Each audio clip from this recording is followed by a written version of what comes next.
Alléluia. Nous allons baisser rapidement la tête afin de donner gloire à Jésus-Christ. Seigneur Jésus, nous te remercions pour ta grâce de nous rapporter vers la vie, de nous amener la vie, de nous donner la vie gratuitement. Nous te remercions de ce que tu nous as caché dans ton cargoir. Nous te remercions de ce jour-ci, de ce que tu as permis à ce que nous nous voyons aujourd'hui. Merci Jésus-Christ. Et que ta volonté soit faite. Alléluia. Chers frères en Seigneur Jésus-Christ de Nazareth, aujourd'hui nous allons parler rapidement de... D'abord, il y a des gens qui nous ont posé certaines questions, donc nous allons répondre ça tout après. Alors, aujourd'hui nous allons travailler rapidement sur le fils spirituel. Vous voyez, Dieu n'est pas un Dieu de désordre. Dieu, il fait ses choses selon ses lois. Le premier livre incomparable, véridique, le premier livre des Saintes Écritures, n'est-ce pas, débute ces incomparables et véridiques récits sur ces mots. Genèse 1, verset 1. Au commencement, Dieu créa les cieux et la terre.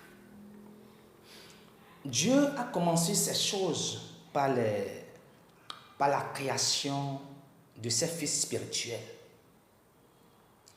Et par conséquent, Dieu, n'est-ce pas, créa les archanges, les chérubins, les séraphins. Dieu créa, n'est-ce pas, les anges qui sont au service de Dieu à tout moment. Dieu créa les 4 vents qui sont au service de Dieu à tout moment. Dieu créa, n'est-ce pas, ces esprits. Parce que quand on parle des fils spirituels, ce sont des esprits que Dieu utilise. Et quand vous lisez le livre de le psalmiste en son chapitre 104, verset 4, qui parle, n'est-ce pas, de ces vents, de ce feu qui a été formé, dont Dieu a pris, n'est-ce pas, pour former les anges, ces messagers. Alors, Dieu, dans sa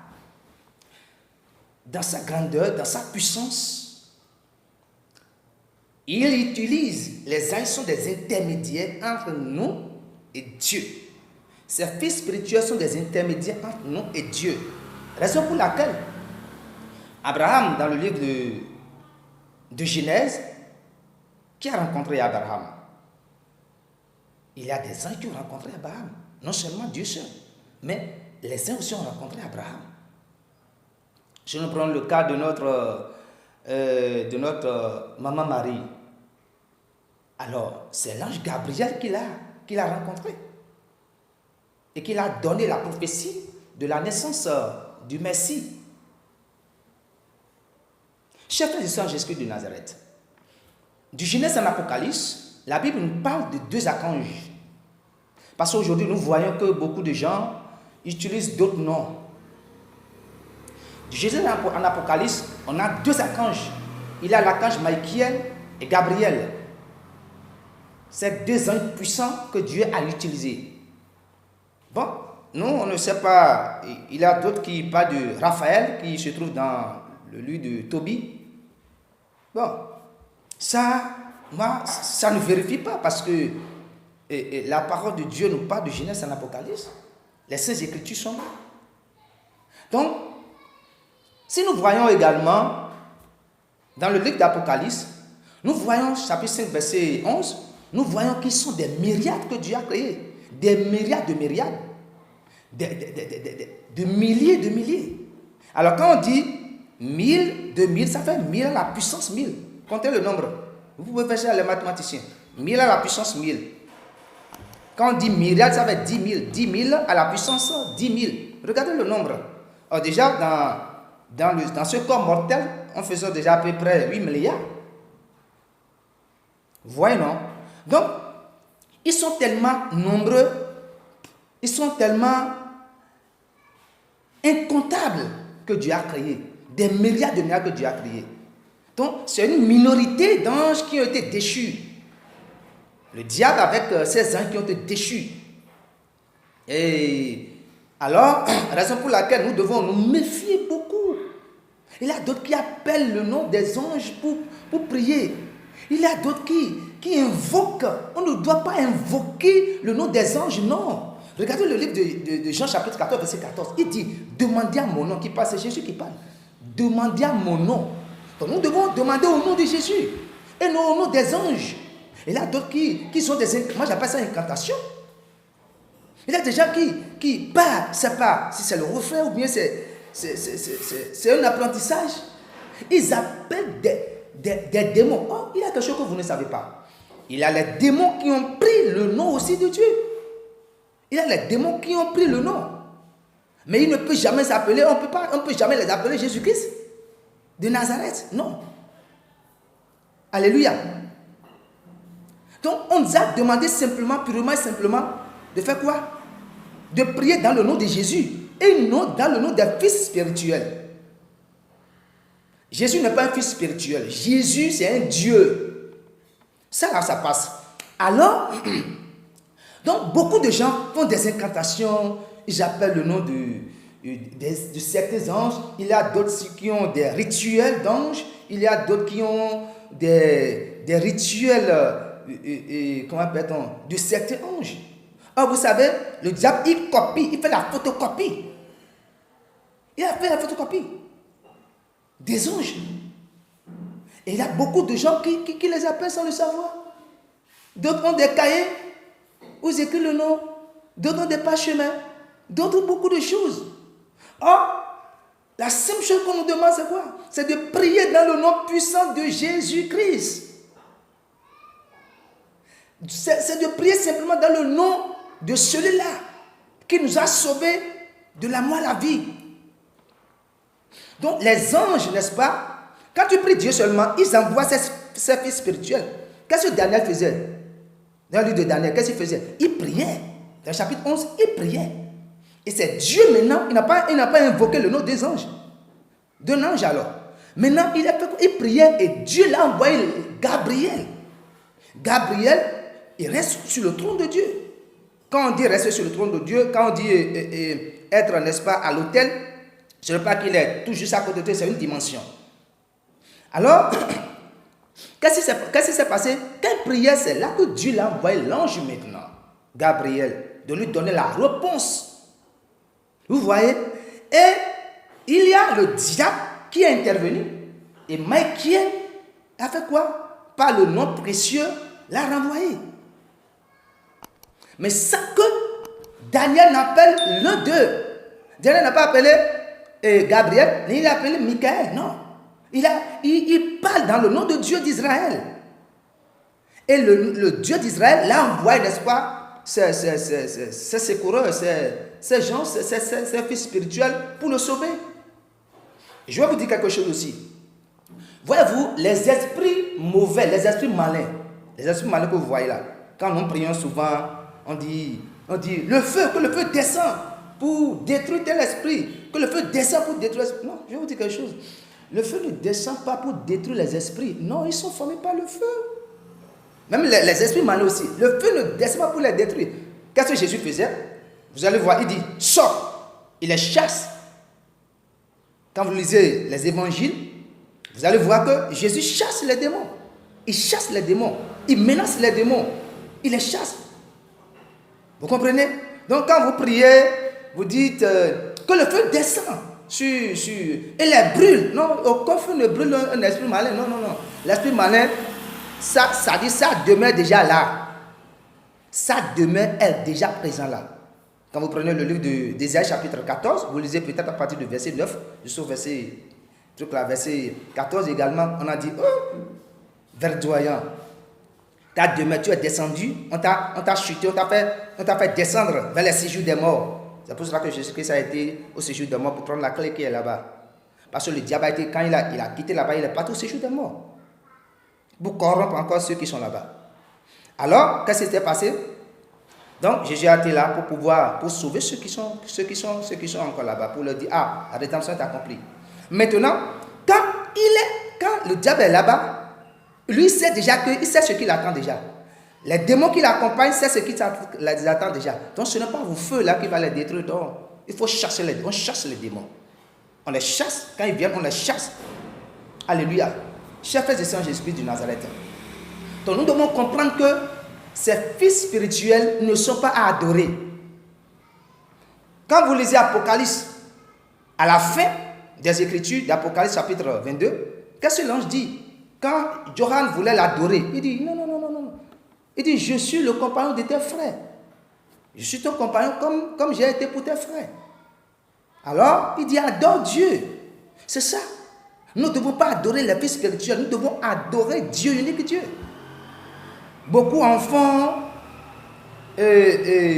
vraiment un grand intéressé à ces anges. Non, on ne doit pas faire un grand intéressé à ces anges. Ce sont nos messagers.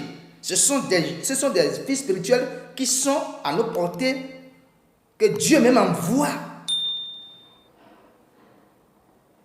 Tu peux appeler un nom, et puis l'autre ange va arriver.